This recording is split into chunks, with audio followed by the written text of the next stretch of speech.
Je me sens bien et j'arrive à faire le sport, la danse, sauf les acrobaties. Elle s'appelle Anna, elle a 12 ans et désormais elle est en bonne santé. En 2008, elle se faisait opérer d'une extrophie vésicale au CHPG, une malformation de la vessie et de l'abdomen. L'histoire de cette jeune fille nigérienne est peu commune. Elle est issue d'une famille pauvre de Touaregs nomades du Niger.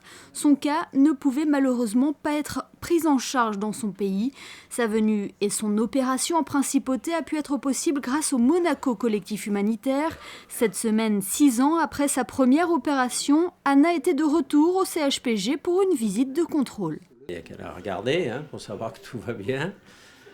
Elle fait de la danse, elle est en 6e, elle est la première de sa classe. A priori, elle n'a pas de fuite du tout, au point de vue de la continence urinaire qui est le point principal dans notre intervention. Ça a l'air de se passer très bien, ce qui est rare dans nos résultats. Quand je reviens à Monaco, je repense encore quand il y a 6 ans à mon opération. Et... Ça a été dur. Oui.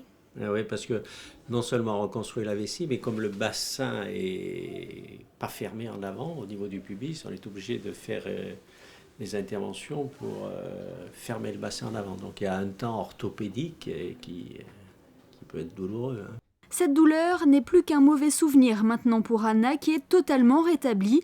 Elle vit désormais au Bénin chez Yvonne et Jean-Claude Berrouet. Ce couple a accueilli cette petite fille pleine de vie dans leur foyer dès sa prise en charge. Elle avait alors 6 ans.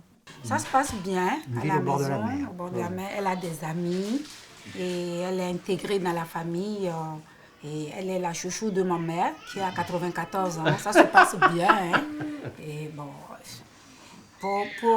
Pour les enfants, c'est notre fille. Et c'est une petite qui a un bon fond. Elle est très gentille, sociale, elle aide toujours les autres. Quand elle ne fait pas le tigre? Non, maintenant, ce n'est plus. Maintenant, c'est fini. Et quand on l'avait eue, elle ne parlait même pas un mot de français. Mais aujourd'hui, elle parle bien le français.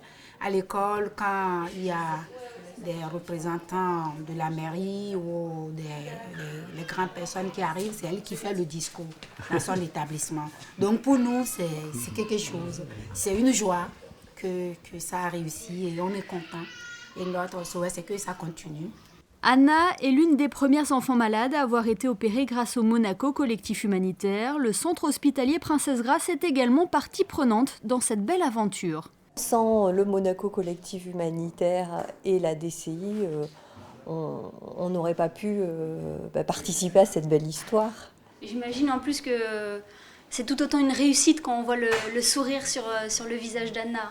Tout à fait, et puis c'est vrai que ça fait plaisir, plusieurs années après, de voir le résultat de tout ce qui a pu être fait. Donc c'est vrai que c'est motivant aussi pour la suite. Depuis sa création en 2008, Monaco Collectif Humanitaire a eu un rôle déterminant dans l'avenir de plusieurs enfants malades. Il aura permis de réaliser plus de 200 opérations et ainsi offrir une espérance de vie à ces enfants. Et cette vaste chaîne de solidarité n'est pas prête de s'arrêter. En effet, 30 opérations par an sur les 3 prochaines années sont déjà assurées d'être réalisées, et ce grâce à la générosité de chacun.